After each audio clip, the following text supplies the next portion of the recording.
So, hi everyone. I'm going to call this meeting of the OCEO to order at 8:04 p.m. And I'll begin with a territorial acknowledgement. We respectfully acknowledge that the SFSS is located on the traditional unceded territories of the Coast Salish peoples, including the Musqueam, Squamish, Tsleil-Waututh, Coquitlam, and Katzie nations. Unceded means that these territories have never been handed over, sold, or given up by these nations, and were currently situated on occupied territories. We'll now proceed to the roll call of attendance. So when I call on you, just name, pronouns, and access needs as normal. I'll start off with myself. Hi, everyone. I'm Ben Tischler, pronouns he, him, and all of my access needs are met. Next will be Aaron. Yeah, hey everyone. Aaron, pronouns he, him, access needs are met, yeah. And Alan. Hi, name's Alan, pronouns are he, him, and access needs are met. Gabe. Hey everyone, my name is Gabe Leosis. My pronouns are he, him, his, and for access needs, they're all met, but I do, if we do happen to go over 9 p.m., 9 p.m. is my hard stop. All right. So Matthew. Hey everyone, my name is Matthew Reed. My pronouns are he, him. I'm calling from the stolen unceded lands of the Kwantlen, Wasanic, Katzie, Stolo, Semiami, and Coast Salish peoples, and all my access needs are met. Nim. Hi everyone, my name is Nim, pronouns she, they. I'm calling in from the stolen unceded territories of the Semiami and Kwantlen nations. I also, like Gabe, I have a hard stop at 9 tonight. And if my camera goes off, it's just because I've been dealing with a lot of personal stuff in my home today. So that's that. But thank you. Happy to be here. And last but not least, Simmer. Hi everyone, I'm Simmer. I go by he and him pronouns, and all my access needs are met. All right, so now we can move on to the consent agenda. The only item in the consent agenda is just filing the minutes from the last meeting. So I will seek unanimous consent on the consent agenda. If you'd like to object, please use the Zoom raise hand feature, and we can deal with that if there's an objection. Ben, my only question, would I add my amendments now or a bit later? It would be in the adoption of the agenda. Okay, just wanted to double check. Thank you. So seeing no objections, the consent agenda is carried unanimously, and we'll now move on to the adoption of the agenda. So the motion reads, be it resolved to adopt the agenda as presented. Can I get a mover? Aaron. Cognitive science moves. Is there a second? Women's Center. Women's Center. So now we'll go into discussion. If there are any amendments you'd like to make, now would be the time to list yourself. One moment. And Matt, go ahead.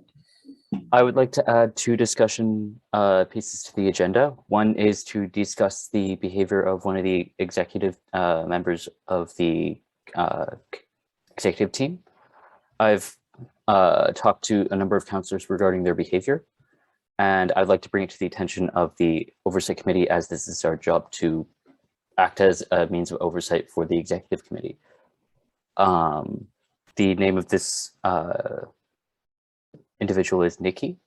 I've been informed that she has been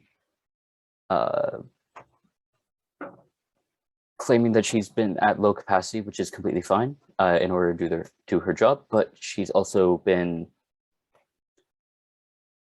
posting on social media that she's attending parties and such while claiming that she's unable to work. I find this problematic, and I'm bringing this to the attention of the committee. My second discussion piece is to discuss the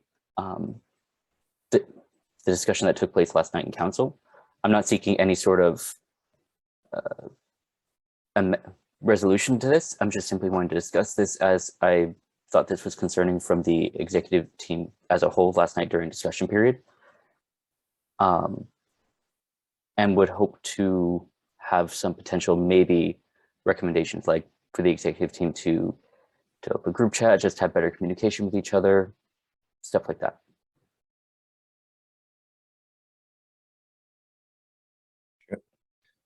So are you looking to add those to any specific place in the agenda, or just at the end of the discussion item section currently? I think that's where I'd be seeking to add them. All right. I'm unsure. I would just be inclined to add them to the top of the discussion currently based on what you just mentioned. Of course. Works for me. So is there a second on that amendment? Women's Center. Women's Center seconds. Is there any discussion? Seeing no discussion, we'll go to a vote. So I'll seek unanimous consent. If you'd like to object to this amendment, please use the Zoom raise hand feature and I'll record your vote. Seeing no objections, the amendment is carried. We'll now move back to the main motion. So if anyone else would like to amend the agenda, please list yourself now and we can do that.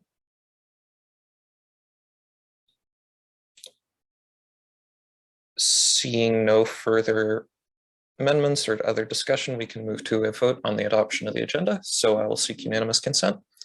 If you'd like to object, please use the Zoom raise hand feature and I'll record your vote. Seeing no objections, the motion to adopt the agenda is carried, and we'll now move into what is now 11.1, which is, I'm just going to call it behavior of members of the executive team. Matt, since you brought this forward, take it away. Thank you so much, and thank you for your patience. Last night while we were discussing the executive trip to Chicago specifically, I noted that the exec team didn't seem entirely civil with one another.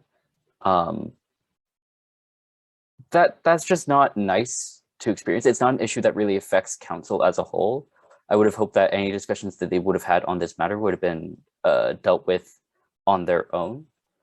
Like I said before, when I was bringing up the motion initially, I don't want to have this whole discussion. I just want to have, like, not a discussion. I don't want to have anything concrete happen, just maybe a small email from the OCEO to the exec saying, hey, we know this was an issue. Can we resolve this moving forward?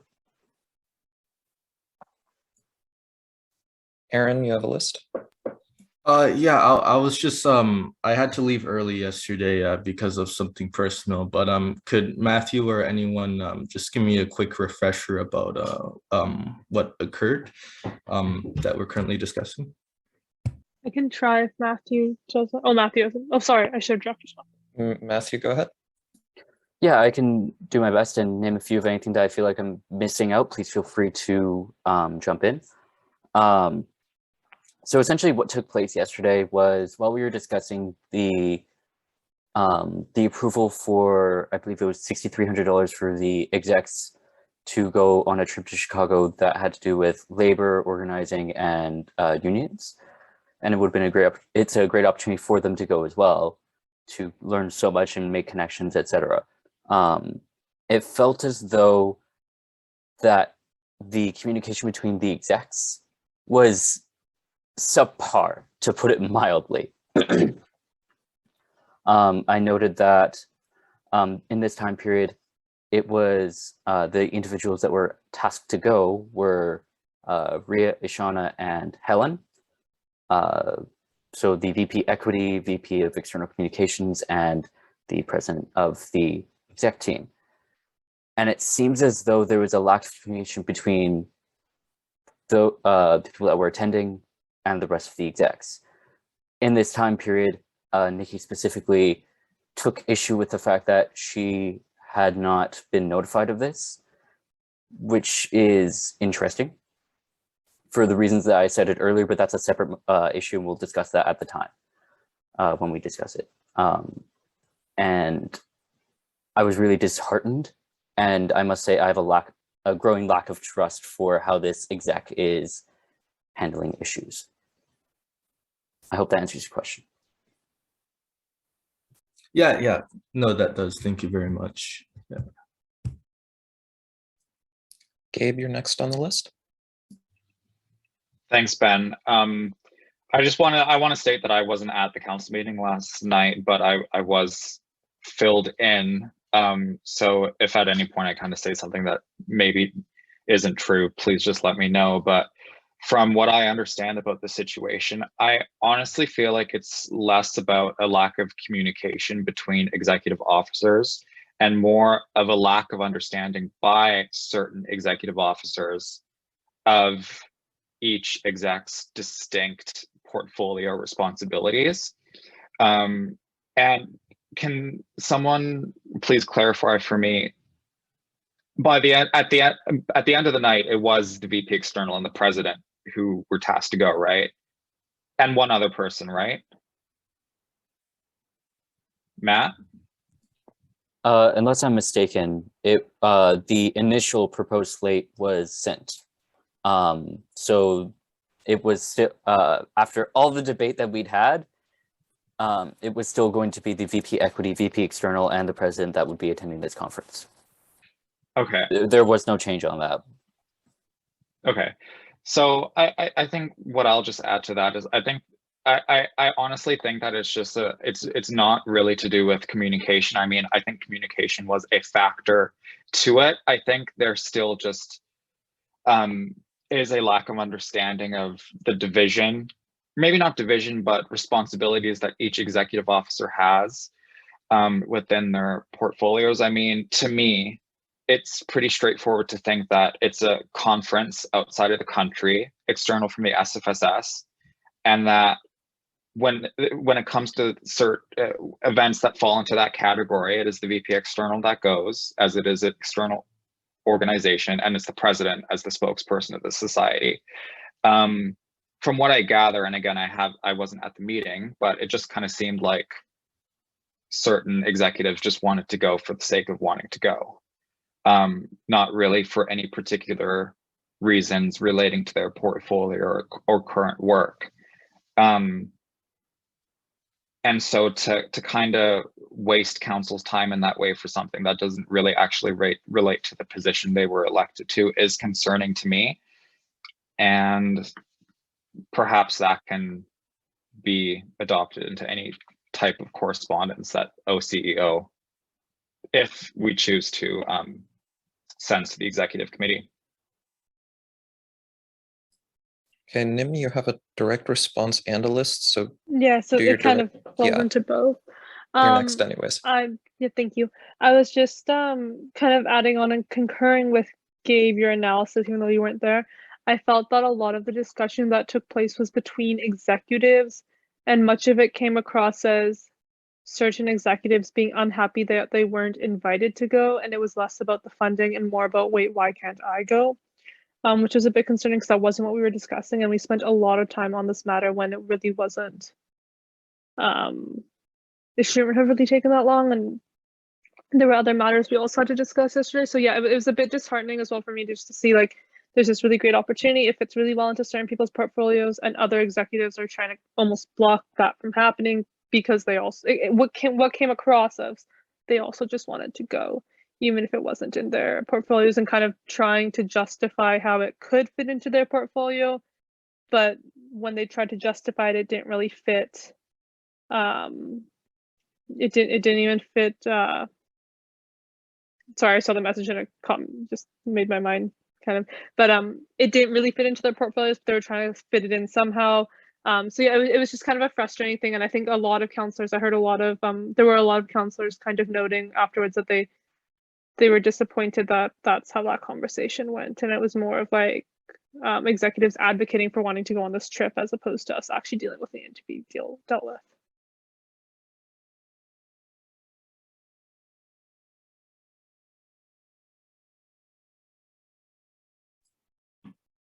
Matthew?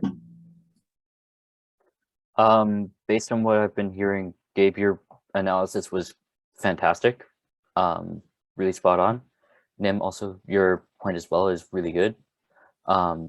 Based on what I'm hearing, though, it sounds as though from the people that have talked, and I encourage everyone else to speak if they have any opinions on the matter.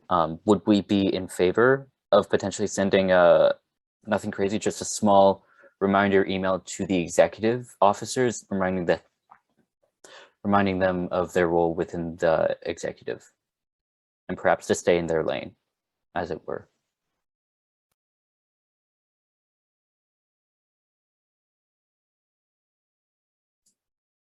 Just going to list myself to speak on that. I mean, personally, I wouldn't use the phrasing to stay in their lane, but I would be in favor of sending a small reminder email to them.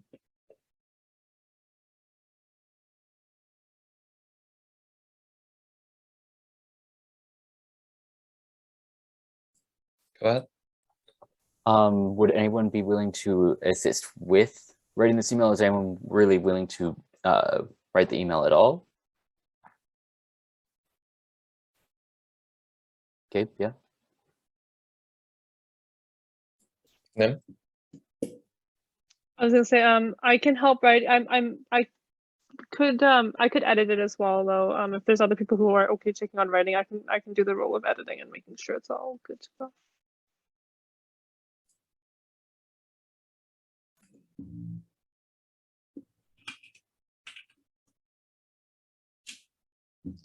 I'll just list myself on this. So if seeing as that does seem like something we want to go forward with, figure I can just make a Google Doc and we can work on something to send.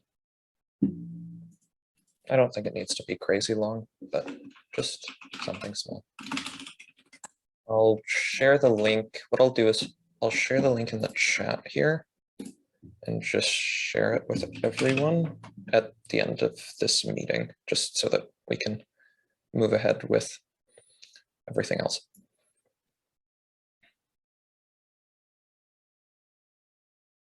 So seeing as there's no real other discussion on this, we can move on to the second item, Matt, that you introduced, which was something to do with an executive social media history, I believe. So if you want to go ahead and speak on that. Yes. It's not specifically in regards to social media, but it is a part of the story. So the exec that I'm concerned about at this point in time would be Nikki. To my knowledge, she has been on a working on a under the assumption of being under a reduced capacity. For whatever reason that she might have provided, could be mental health, could be physical health, whatever. I have heard that from other counselors that I've spoken to that it is bronchitis related. But with that in mind, though, it feels as though her desire for taking on this role is not what it should be compared to other execs. She, as noted last night in the meeting, it felt like she was wanting to find a whole lot of reasons why she should go. And I think, Nim, you might have been, was that what you were alluding to when you were talking about one of the execs? She was trying to motivate for why she should be one of the execs traveling on the trip to Chicago, when it wasn't necessarily within her responsibilities. On top of that, like I said before, she's claiming to be not at a capacity to work, and yet I have seen on her social media, on her Instagram stories, that while she might not be good enough to work, she is more than good enough to go out partying on several nights throughout the week, within this past week. So I find that concerning, that one of our execs is behaving in that way. On top of that, I'd also like to add that during orientation, from what I saw, not that I was attending all of orientation with other counselors, but I was attending a good portion of it. And I noted that while all other execs were attending as often as they could, Nikki was notably absent from most of the orientation.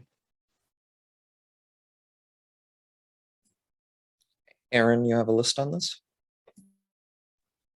Yeah, I just wanted to say that there have been a few counselors that had reached out to me, knowing that I'm in OCEO too, regarding the same issue, and I do take kind of similar stance with you, Matthew, about this, I'd say, partly irresponsible behavior. But yeah, I just wanted to make it known that there have been quite a few counselors reaching out to me about this issue as well. Yeah, Rio, I believe you're next. Yep. Yeah, so I just wanted to basically concur with that, but also it feels like there's a lot of assumptions we're going off on this, and I was wondering if we had any ideas on how to turn these assumptions into not like more concrete than just it feels like, and there's like the partying, for example, contrasted with the working on the council isn't necessarily one-to-one, and it feels a bit, I don't know how to explain it, a bit weird. It feels like we're explaining it as if they're the exact same, and like ability to do one is the exact same as ability to the other, and I feel like we should maybe think of like give her a bit more of a chance to explain herself. Does that make sense? Nim, you're next. I retract, and I think Aaron had a direct response. Yeah. I need to get my thoughts in order. Sorry. Okay. Aaron, go ahead. Yeah, I just wanted to mention that Ben and I have been discussing about just as a first step, just to at least request for a kind of a definitive deadline for the work report of the VP UAA, just because right now there is no definitive deadline for the unfilled work report. So as a first step, Ben and I have discussed about requesting that there is a deadline for it. Alan, you're next on the list. Yeah, I just wanted to speak about my experience because I am on the University and Academic Affairs that is chaired by Nikki. And I believe she said, I don't know, she only reached out to the actual committee during the meeting last time. So it really seems like the main concern here is that, I don't know, the work has not been done since May 25th, which is when the committee was elected. But I also feel that this whole situation would probably be best served as a growing concern instead of taking any action, which none of us are probably proposing here to take action. But I think maybe now is the time where we start, maybe, I don't know, start collecting more information as much as we can just to keep a watchful eye over the situation.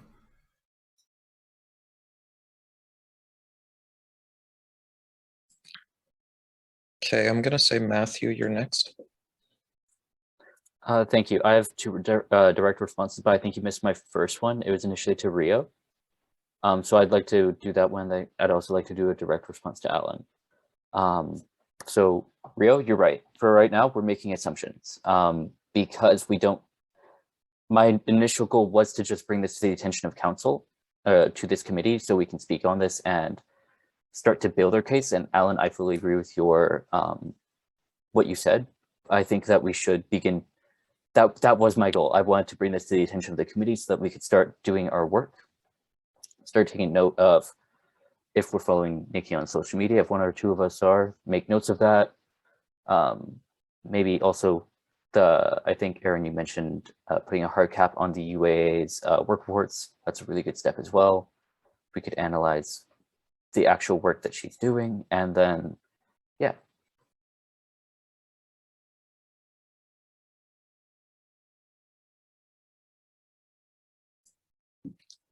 Gabe, I have you next.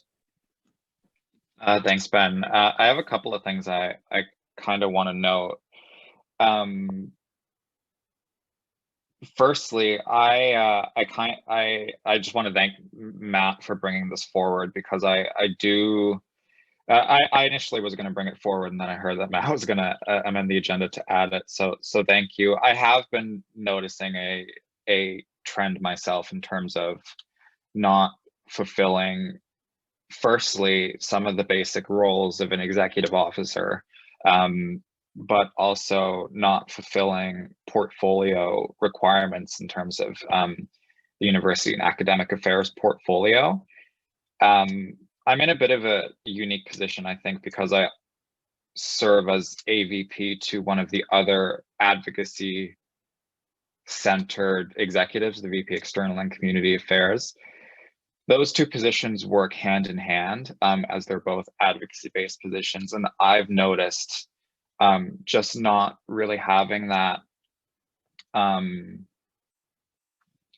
to be frank, from what I've noticed, there really isn't anything happening other than maybe I think I saw one email get sent out in relation to getting the University and Academic Affairs Committee started.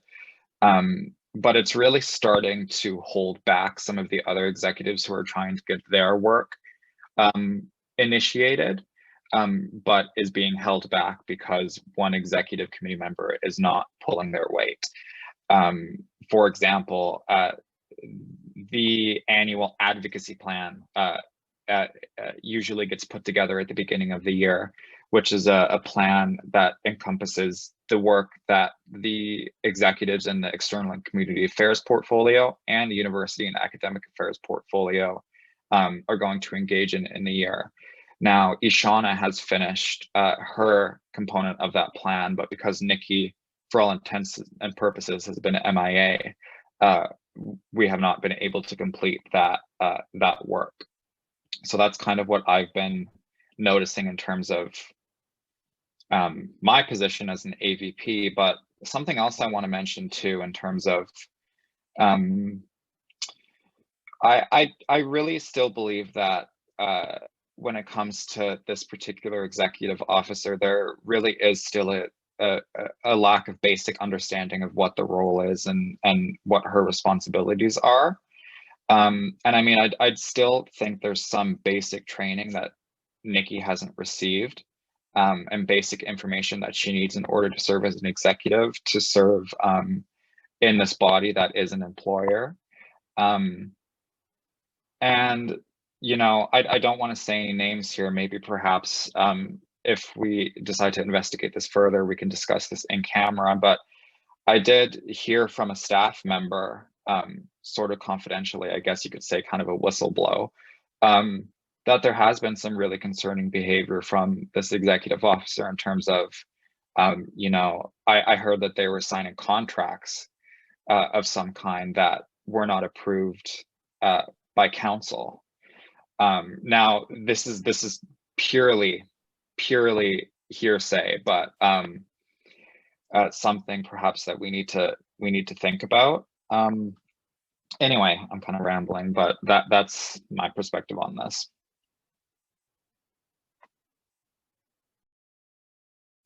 Nim, I have you next on the list. Yeah, thanks to everyone who's already expressed their concerns. A lot of my concerns kind of overlap. I just want to confirm, like, we're not critiquing her for having a social life and for going out. We're more concerned because that is happening and her work is not being done. And we're not suggesting that she shouldn't be going out because her work is not done. We're concerned that there seems to be certain restrictions that are applying to some areas that are not applying to others. Something else that has been brought to my attention by a couple of counselors is how they feel in the meetings. She seems uninformed about what's going on. I don't know if that's because I don't know if she's been attending executive meetings or what's going on with that, or how involved she is in the executive. It seems like not extensively, but a lot of people saying that because of her confusion and lack of preparedness, it sidetracks meetings and delays meetings. And so some people have expressed concern to me about that. And that's just not usually what I think we would see from like an executive member.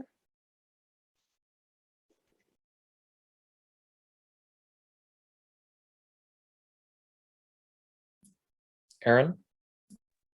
Yeah, I just wanted to add on to what Nim said. I think it's, yeah, like I agree with that assessment. It's kind of like yeah, it's like, of course anyone can like post whatever on social media, but given this position and given just at least basic requirements to fulfill of the role, I think it's become a concern because like the basic requirements are not being fulfilled.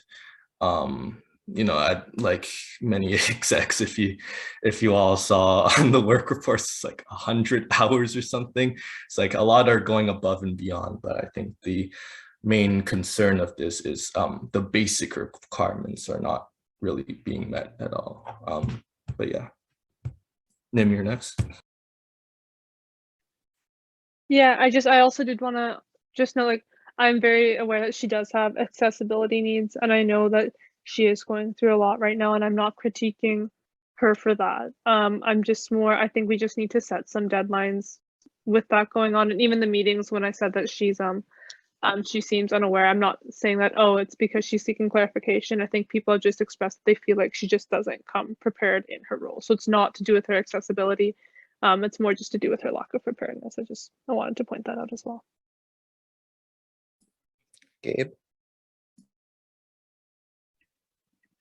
Thank you, Nim, for that clarification. I think that's really helpful for us in this discussion. I would like to make a recommendation, perhaps, I guess, in how we can action this discussion. I don't think there really is anything in terms of concrete action that this committee can take, at least at the moment. However, I think that it is something that we can start keeping an eye on if this is becoming, well, it is already a pattern, but if it continues to be a pattern, I think perhaps what this committee can do in the meantime is start paying closer attention, I guess, to these behaviors and make a larger effort to begin noting them down. For example, missed deadlines, certain areas where responsibility is being abdicated, perhaps even taking it a bit further. And, you know, if we suspect that there are certain policies or bylaws that are being violated or not being fulfilled, then we make note of that as well. And if it continues to be a pattern, then, you know, at future meetings of this committee, we can then decide if there are certain actions that we would like to take at that point in time. So I'm next on the list. The one thing I will add is to a concrete action I would recommend that we take at this point. In the first email that was sent to the VP Finance about work reports, we did ask as to whether there was a firm date by which the VP UAA would be submitting her report. I think following up on that at this point, as we haven't received a response, would be appropriate. Seeing as everyone seems to be nodding their heads, I'll take that as a yes. Is there any other discussion anyone wants to have on this? Alan? I don't want to talk about too much of this because I think it might be better suited for X camera. But would there be any, if say this the VPUA was involved in other work, perhaps not related to SFSS, but still within the university, and showing a prioritization of work separate from the role at SFSS, would that have any contribution towards keeping an eye on this case? Like prioritizing work that is not related to SFSS and their role, such as a student union, a newly formed student union. Oh, sorry, I was on mute. Aaron, go ahead. Oh yeah, I just wanted to ask Alan, have you is there like a specific student union that you're referring to? Just for FCATSU, yeah. FCATSU, yeah. All right, thank you. That clarifies.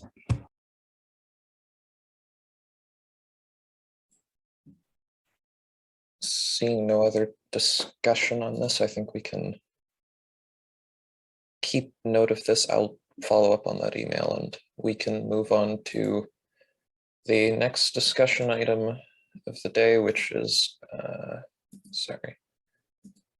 is the May 1st to 15th work reports. This somewhat ties in to the previous item, but currently I know the corrections that were sent over, you all should have been CC'd on that email as well, look to have been made.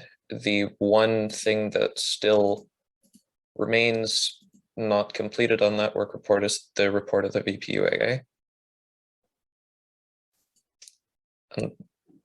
Unless there's anything anyone else wanted to talk about on this, I think we can move down to the May 16th ones.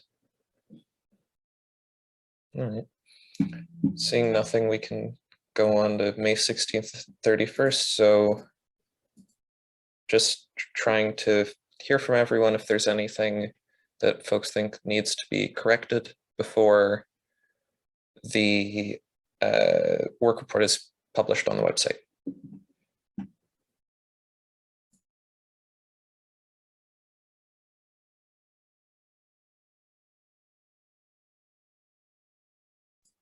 I was just going to list myself and say I had noted a few things, namely that the sort of main thing I had noticed was that on the report of the VP Finance, there's just a sentence that's not complete on one meeting. And just a somewhat odd thing that I had seen was that the VP Equity was having 2 meetings from 8 p.m. to 1 a.m. on 2 consecutive days. Just something I noticed. Nim, go ahead. Yeah, sorry, I just had a quick question. I think you might have said I just wanted clarification. So like, if we see grammar issues, that's not for us to fix. That's like on them. Like that's just them. Like how in depth should we be like actually? Like I noticed like half the sentence is missing, and obviously that's like important. But like the English major, you know, and I just like I see something, so I'm like, ooh, that's not how that should be. But like, is that okay? Is that just the reality of it? Yeah. Sorry, I just need to know how deep this should be going. I think if it's severe enough to where it's changing the meaning of what's said, I think it's something to note, but I don't think we want to go too in depth on this. But Nim, you have a direct response? Yeah, I know. Sorry, that wasn't me like being picky or like rude. It was just me just confirming the extent to which we should be going. So thank you for confirming. And Alan, you have a list? Is in line with what Nim said. The biggest thing I noticed in these reports is that the VP External had around 29 spelling errors, and not grammatical, but when it comes to 29 spelling errors, that becomes a clarity, error and issue. And there were moments where it kind of just seems rushed, and I was wondering maybe if a reminder for certain execs to take more time if they have it with their reports, it would be appreciated.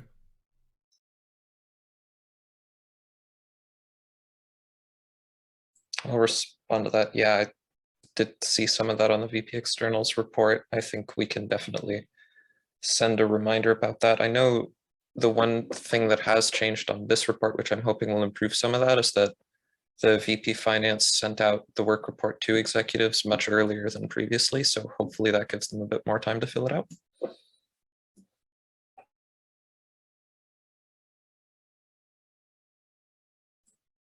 Is there any other discussion on this? If not, all right, I can just send over an email with this few things that were noted and get those corrected before it's published. I'll also ask as to when we can look to see the first work reports published as well. that is actually the last item on our agenda for today. So we will now proceed to item 18 on our agenda, 18.1, which is adjournment. The motion reads, be it resolved to adjourn this meeting at 8:44 p.m. So can I get a mover? Women's Center. I heard Women's Center first. Can I get a second? History. Got history first that time. So I'll seek unanimous consent on the motion to adjourn this meeting. If you'd like to object, please use the Zoom raise hand feature and I'll record your vote. Seeing no objections, the motion is carried and we are now adjourned. Thank you all for coming.